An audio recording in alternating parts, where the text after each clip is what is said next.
For this video, I'm going to show the web app and how to do virtual network integration with it. So just create a web app. I'm calling it Staging Web App ASP.NET 4.8, and I'll keep it standard. And deployment, it's fine. Monitoring, I'll disable application insights, and then I'll create it. So I'll come back after it's created. So now I'm going to create empty virtual network. So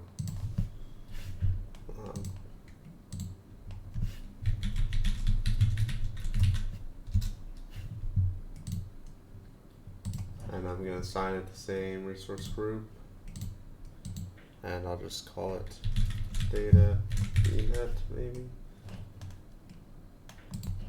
and that should be good. We don't need to put in any special IP addresses, and I'll come back when it's ready. Alright, so the Vnet's ready in the web app, so let's go to the web app I made, go to networking, and Vnet Integration, or if you use the classic, but you click that, so that's what we're going to do. Alright, so we add a Vnet, and we'll same subscription, and the data Vnet we just created, and select existing. We'll just see the default subnet, click OK. So anyway, so you know, the web app is public facing, you know, means anyone can connect to it, because you know, if it's whatever, an app or whatever you want to show, you want people to use, then you can do it. And when you connect to the virtual network, let's say you have like a VM inside the Vnet, and inside of that the VM's acting as like a web server, so it's not open to the public except for port 80, which will be open.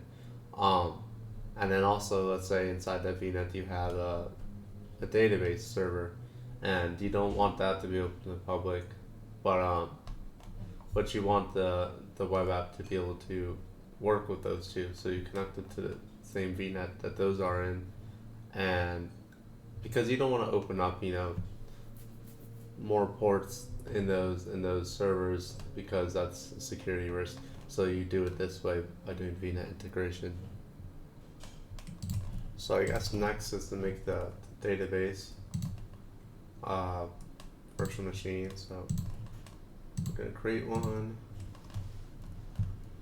You know, same resource group, same region east. We'll call it the SQL. Let's do SQL. And we're gonna see all images, and just type in SQL Server 2019, and we want to look at the one standard on Windows Server,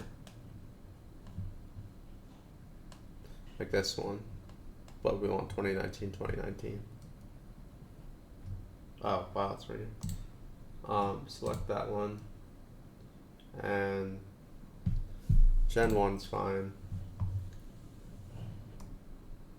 One thing to note is you're going to be paying for the SQL server that's going to be on the Windows server, so you're paying for both of those, but it'll be one cost together, but just know that's combined of both of them. But doing it this way is we'll already have it ready, so it's faster. So anyway, I'm going to put in the normal stuff. Whoops.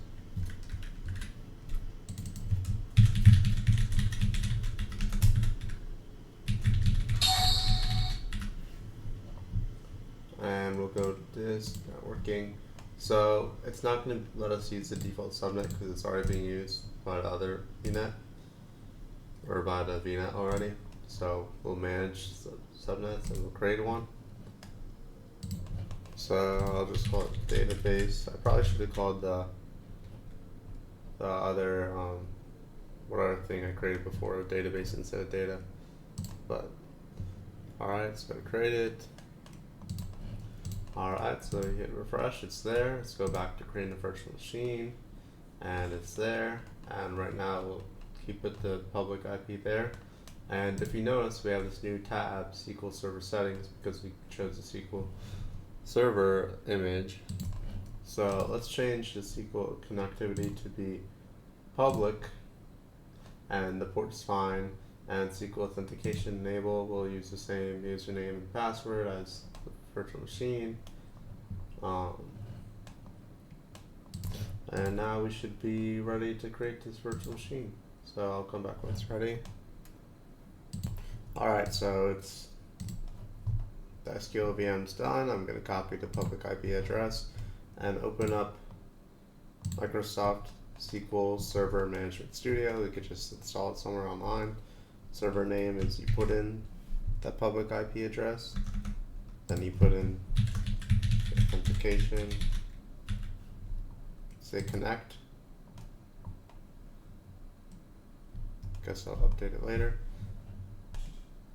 Oh, and if you tried to connect and it said, you know, an error message and it can't be trusted, then just click options and then check trust server certificate, and then you should be able to connect. So let's create a new database. You just click database, right click it, and select new database. It'll take a few seconds.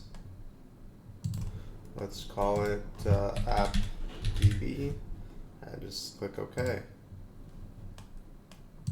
Alright, so now you create it. Now go open it up. You see it, right click it, appdb, and say new query. And now I'm just going to type in some code. Create table course ID int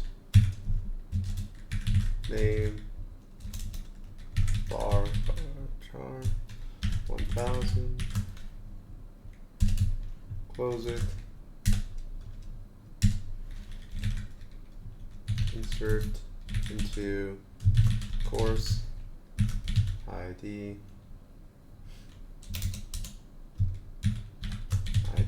name values 1 AZ 104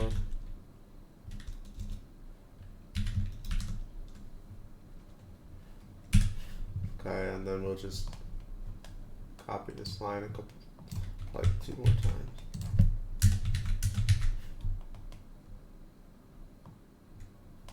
ID name values 1, 2, 3, and we'll do 204 and 304. And you know, saying this error here because I do not need that.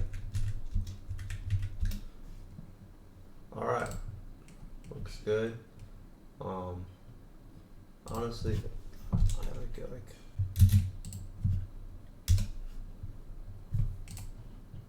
looks better that way for me. So let's just execute this first block, which is creating a table called course that has 2 columns, ID and name. So you highlight it, then you say execute. Okay, it did it. Now you highlight these, and this is just going to create 3 rows into the table. And you know, the ID is going to be 1, and the name is going to be AZ104, and second row will be 2 and 204. So I create 3 rows. Next,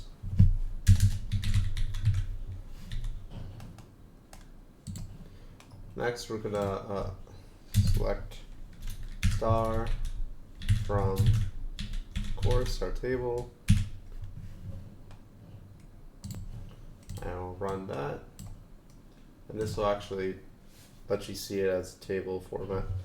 So here's our table: 1, 2, 3, 104, 204, 304.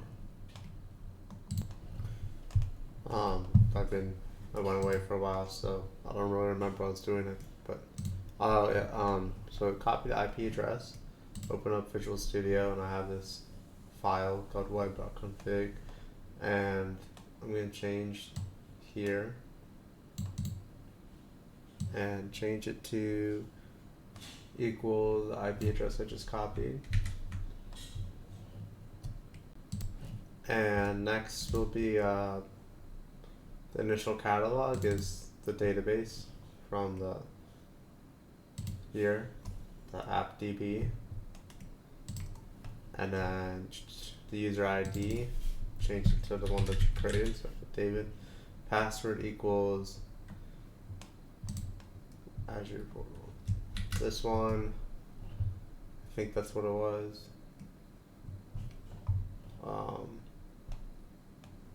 Let me go check. I don't think that's right. Okay, I figured out what it is, but I'm not going to put it in. The last thing to do is make sure trust server certificate is equal to true. And I'm going to put in the password now, but I'm not going to show on screen. Okay, so make sure you save it.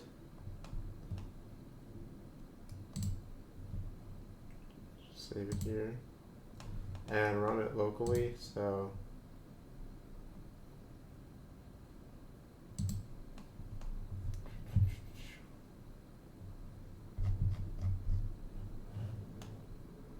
alright, I don't know how to do that. I was trying to follow the video and it wasn't working, but anyway, let's just skip that step. Basically, it would have just shown that it'll have it up here, and it'll be the database will pop up the table, and then you could update it by changing the code here, say update, and it'll show it when you refresh it. But let's go to our virtual machine networking and let's dissociate it. Ipconfig, because we don't need the public IP anymore, so dissociate, save. Alright, it's done. Now let's go back to here and we refresh it, and the public IP is gone. And anyway, so now let's get the private IP and go networking, copy this,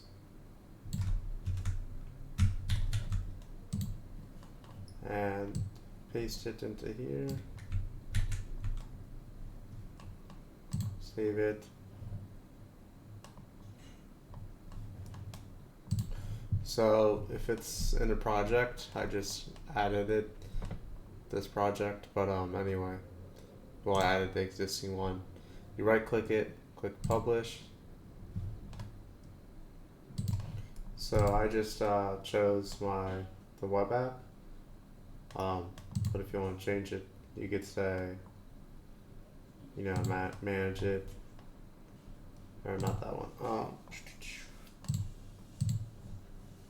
Oh yeah, I got it from up here. And anyway, so we're ready to publish. I'm trying to remember how I changed it here. Anyway, click publish. Okay, I just realized that I chose the wrong web app. I should have done staging and I had one beforehand. So it says it published it successfully, but I chose the wrong web app. So that's why so it just did this default one instead of, the table that we created.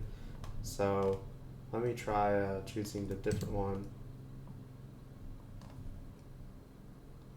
I might have messed everything up by doing that. Staging web app 0, because that has a Vnet integration on. Jeez, alright,